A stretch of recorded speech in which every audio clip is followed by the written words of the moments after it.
Welcome, Wargamers, to our new discussion of the Slaves to Darkness, the most recent battle tome to receive the full treatment in 4th edition Age of Sigmar.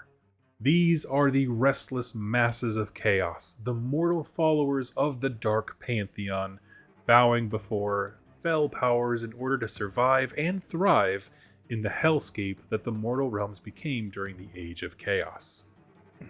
Many are their tribes, and just as numerous are the reasons why any singular tribe would dare submit itself to the unholy pantheon. And what I want to say up front is that this battle tome does a fantastic job of giving us that insight. What would you do to survive? What deals would you make if it spared the lives of your children and your grandchildren? Conversely, how much would you sacrifice among those people to get back at the enemy who put you in this position of having to choose? Would you sacrifice your kids for the vengeance? Your future, your tribe? What's it worth? Because previous books have really painted this army, the Slaves to Darkness faction, as simply the iron fist of Archaon the Ever-Chosen. And while he is, at this exact moment, the undisputed leader of the faction, more and more champions rise to the challenge and seek to sit upon his empty throne. Because really, when I look at it, this is the book of like 3 different stories. There's the story of the Ever-Chosen's conquest, of heavily armored ranks of chaos warriors protected by blood magics and stuff. It's the story of the demon Bellicor trying to usurp that throne. But it's also the story of weakness and prey. Tribes that the wave of chaos has rolled over, and these ordinary people had to make a choice. You join or you die. You die as prey or survive to be the predator. And to stay safe as a predator, you need to stay dangerous. Make yourself such a threat that nobody else would dare see you as prey. Because there are always young upstart warbands looking to take your place in the food chain. And what you get from these stories kind of being compounded together is a heartbreaking story of survival and sacrifice and subjugation, people left and abandoned by Sigmar when he locked the gates of Azir.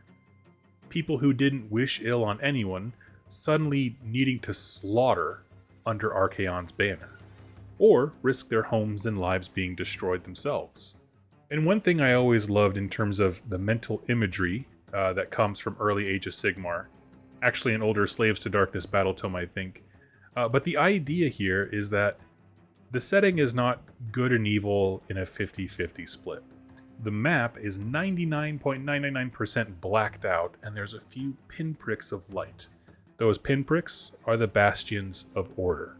The rest of the map, the near infinite darkness, belongs to the wild tribes of the realms, who surrendered themselves to the dark gods ages ago. These slaves to darkness are the most prominent enemy in the setting. Around every corner, in every forest, swamp, tundra, burrowed into every mountain, are people trying to just scratch out a living, which often includes dedicating yourself to the gods for protection or power. And so in this video, we're going to discuss this basic questions, right? Who are they worshiping and why? What do they get for this? Why not, when, Sigmar's cities were founded, just go someplace better? These are the central questions behind one of my favorite factions in the mortal realm, and frankly, why I love discussing them as a subject. They are fantasy villains upon which you can ask some very important and reasonable questions. Why should they trust Sigmar? He left them. Why should I follow this other person? He destroyed everything I like. And so in this series, we're going to begin by breaking down the elements of this battle tome, going section by section and really diving into the units and the underlying ideas with them. Before jumping into that though, I'd like to say if you're interested in any Slaves to Darkness stuff, maybe grabbing their new box set, please consider using any of the affiliate links in my link tree down below. It keeps the channel ad-free, and every time you do, it throws a tip in my tip jar that goes directly to supporting me, my wife, our cats, and allows me to buy stuff like White Dwarf content and all that kind of stuff on the back end to be able to make more videos. A massive thank you to anyone who does use those links, as it changes my life.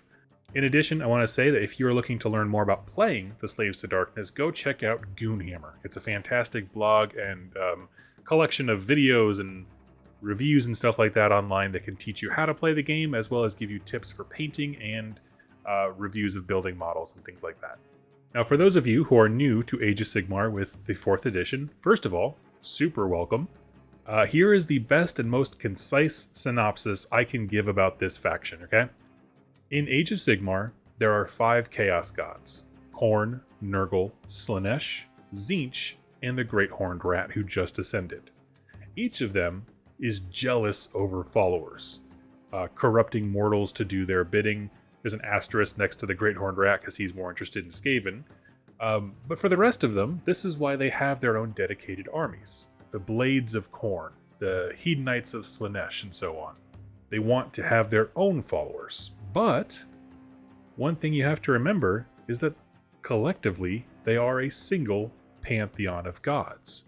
And so what if you didn't want to just serve one, to be a slave to a single one, but wanted insight and blessing from all of them, or simply just to not commit yourself? You didn't want anything from any of them, right? If you're a tribe that isn't terribly religious, you don't focus on the hocus pocus, and you kind of hold the gods at arm's length, all of those things, all of those kind of lukewarm, I'm not willing to dedicate myself to a single god, is sort of the idea collectively of chaos undivided.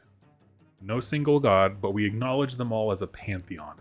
And a pantheon that we can call on freely. Like in battle, you can pray to Khorne for strength, and maybe give an offering to Nurgle when you're done with your task for, you want the endurance to heal or something like that. You can always ask the gods for anything. They might not give it to you, but you can always ask. The key here is to not be enticed any further to work for a specific god. So, for example, we gave one before. You're in battle, you say, I need the blood god's strength, or Khorne guide my axe, kind of a thing. Khorne will likely give you that strength because he likes seeing slaughter happen, but at the end of that battle, he's going to tempt you with more. Or refuse to offer it again until you dedicate your service. So, meaning you get this thrill of being, a merciless killing machine, and the next battle you go to and Khorne's like, you need to promise me more. In that case, your options are to simply walk away, back away and fight this battle on your own strength, or beseech a different god to get them competing against one another. Because now if you channel, say, Slaanesh, right, I want the speed with my axe, not the bloodthirstiness. After that battle, Khorne's going to be like, maybe I should rethink this. Maybe I should offer him the strength because I want him closer to me, certainly, than closer to Slaanesh. It is a push and pull of relationships between you as the worshipper and they, the pantheon, as the worshipee. It's a mix of indulging in your desires and temptations, but also resisting them through sheer strength of will. Because remember, they're going to keep trying to pull you further down their particular path. Slaanesh wants every single Slaves to Darkness to be a Hedonite of Slaanesh, and the same goes for Khorne with the Blades of Khorne, Magakin of Nurgle, and so on. And the life of an average Slave to Darkness is essentially taking the gifts that the gods offer in order to do more chaos, but rejecting soul dedication to any of them, no matter how good the gifts are. The person or character who best exemplifies this whole ethos of ambition paired with restraint is, of course, Archaon the Ever-Chosen. It's his mortal legions that truly brought the realms down low. And he's a great example of this because all the gods on that pantheon really want to be the one in charge. We got a lot of main characters here, right?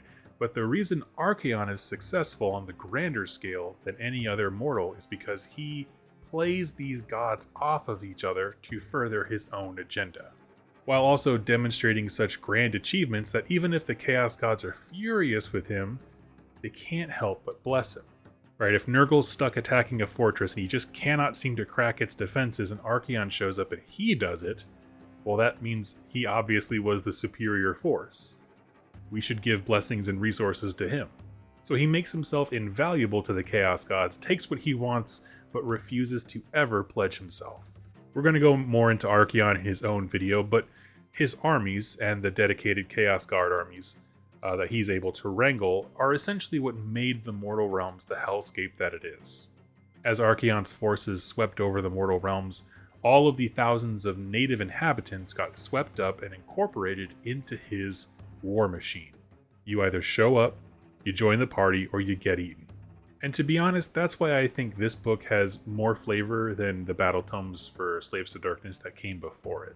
Because before the Dark Oath editions, we really only had one side of that story.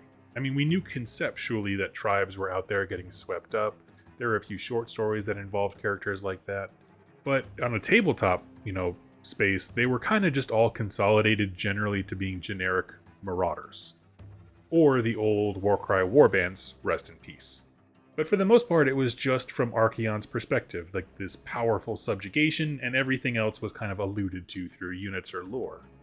And while all of those stories are still true, related to the Warriors of Chaos section of the book, it feels like we've always had the perspective of the conqueror, but not enough of the conquered. Because in this case, getting conquered means pressed into service like all the Dark Oath tribes are, otherwise you're just erased. And the addition of the Dark Oath range, I feel, does a lot to extend the Warriors of Chaos narrative into new territories.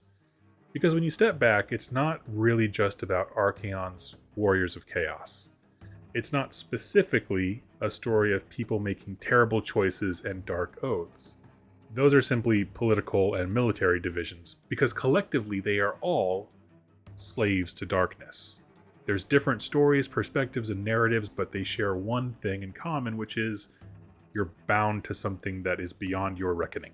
Whether you are the war chief of a small hunting party, or a mortal manifestation of hell itself like the Varangard who lead millions, you are constantly weighed down and forever bound by the bargains that you made to survive this long and to get this far, whatever that might look like.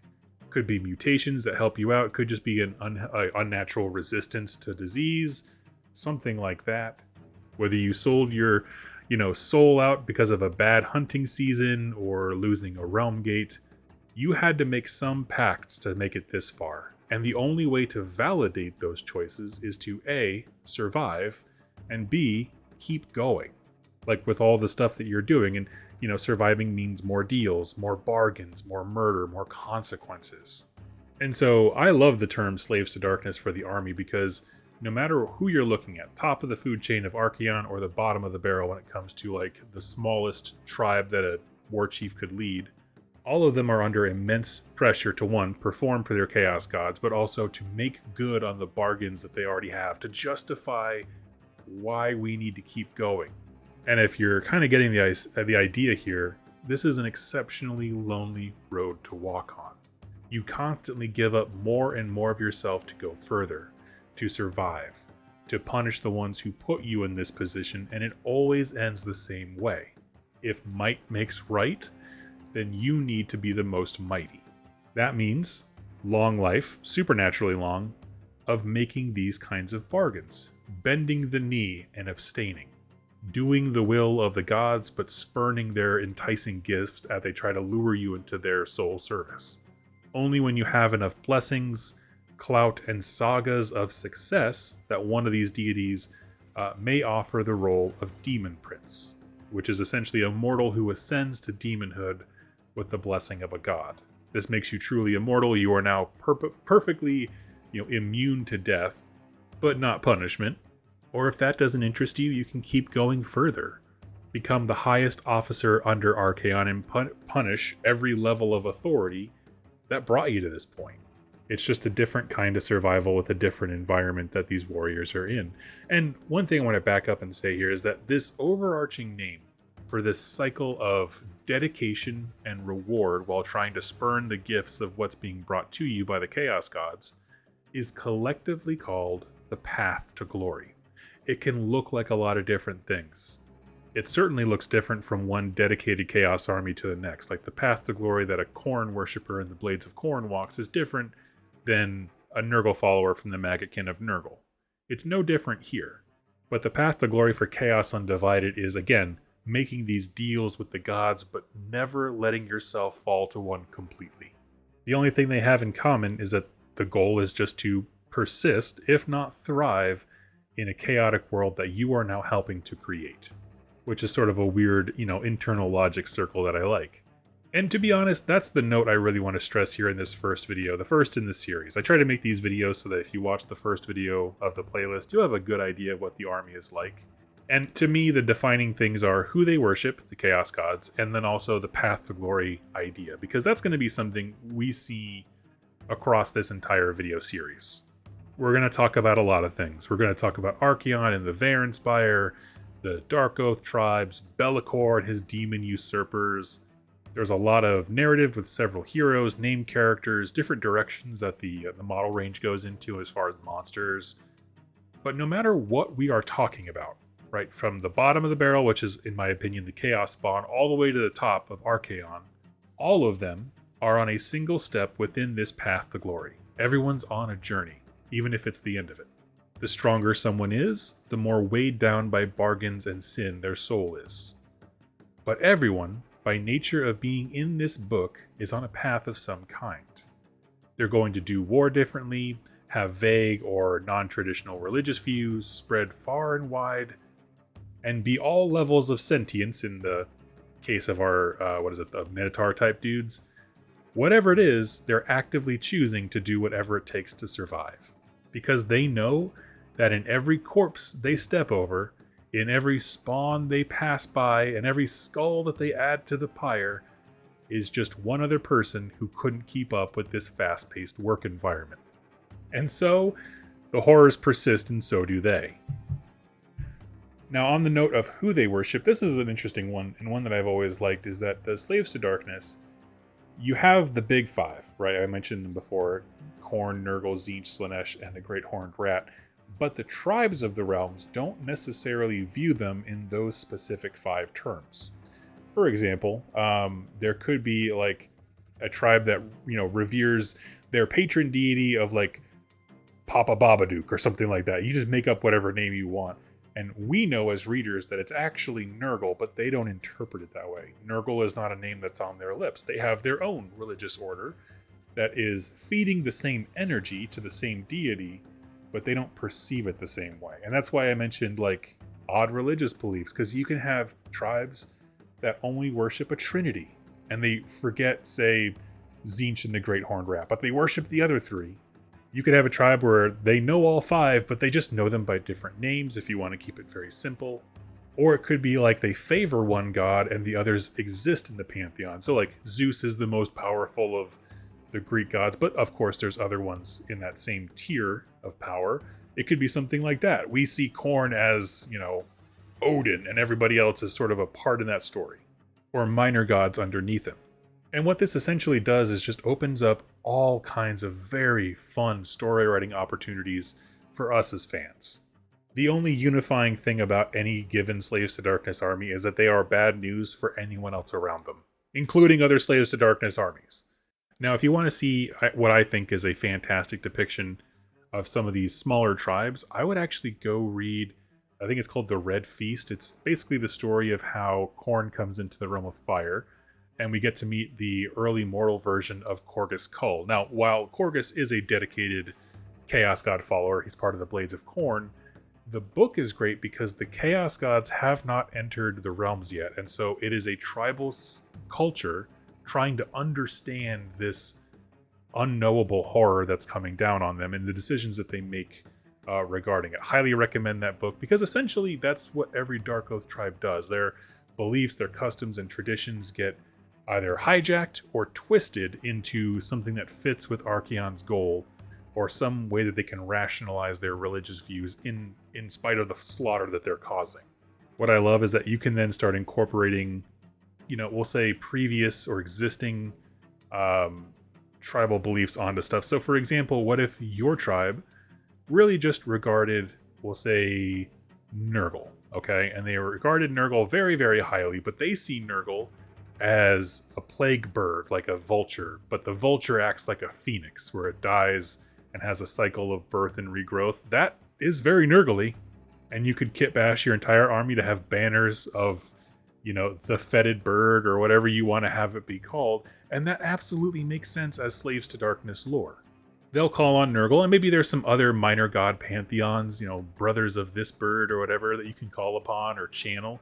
But you can make all kinds of really crazy religious views, kit bash historical religious perspectives in our own real world with fantasy ones, and how like the Phoenix as being an old tale from the ancient world, really. But you can do that kind of stuff, is what I mean.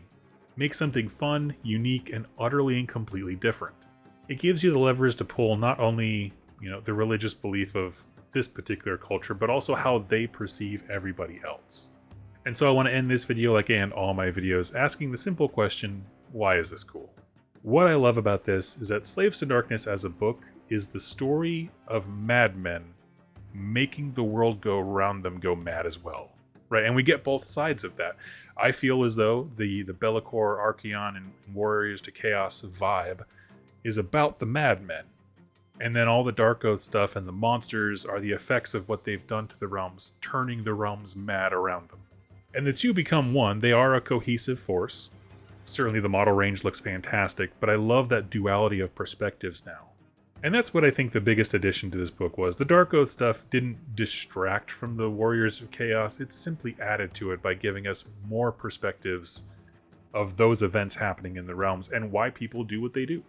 Now, it would be wrong of me to end this video on Slaves to Darkness without talking about one of my favorite things and one of the most important aspects of the hobby to me personally. For those of you who may not know, back in Warhammer Fantasy Battles, the game that preceded Age of Sigmar, there was a format called Path to Glory. It came out in a little white dwarf forever ago. I actually went and bought a copy of it just to keep on my shelf here. But the way it really works is that it was only exclusively for the Warriors of Chaos faction, and you would roll randomly to build a warband, dedicate yourself to a god. This is back when there was only 4. The Great Horn Rat hadn't ascended yet, and you and your friends would build these little warbands and basically have a little league of everyone trying to build their own Warriors of Chaos faction up and try to ascend. It's just skirmish mode basically for fantasy battles, but focused exclusively on chaos. This is what got me into the game, because in Jersey, where I was, there was a local store, and the store manager pulled like 6 boxes of Warhammer stuff, Warriors of Chaos stuff off the shelf, and had 4 of us all roll for it right there. And we built the warband and the armies as we could, as best we could. I did a terrible job. I got hosed real bad, but it was an incredibly important formative time of seeing factions grow and evolve around this singular character. Because in a sense, every warrior leader, whether you are a low chieftain or Archaon, has to foster their own cult of personality. And so seeing these disparate forces that don't really make sense, but they make for super fun and engaging games, really tied and glued me to the Warhammer hobby. Now, that format was then expanded upon. It's been opened to all factions. Now Path to Glory is kind of synonymous with a progression system rather than chaos specifically. But that seed is still there. Like, the idea of the Path to Glory in name and concept is still distinctly Slaves to Darkness. It ended up being one of my favorite fantasy games of all time, and the fact that they continued that idea of this constant self-improvement, self-loathing, making deals, trying to get out of deals, whatever you can do to survive. It struck me really hard then as a kid, and I still find it striking today.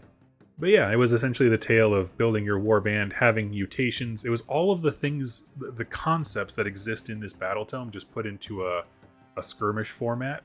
And while that does sound super fun and cool, and I'm sure it is, this book has grown so far beyond that initial vision.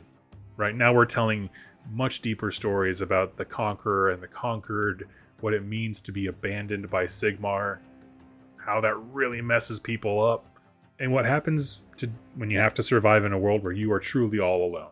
The perspectives are great. The new characters we've gotten that we're going to go into this week are all fantastic. I absolutely adore them. And the way that I wanted to split this series up here is I'm going to do a video on Archaon, the Varen Spire, or the 8 points rather, and then the Varen Guard, which will kind of take care of that entire tier of leadership. A video all about the Dark Oath and Be'lakor, and then another one that has to do with like monsters, the odds and ends, and stuff like that. If there's something specific you would like lore for, please leave it in the comments down below, as I use these comments for ideas for future videos. I'd love to hear your thoughts on the Slaves to Darkness. Share this with a friend, and I will catch you in my next video. Happy wargaming.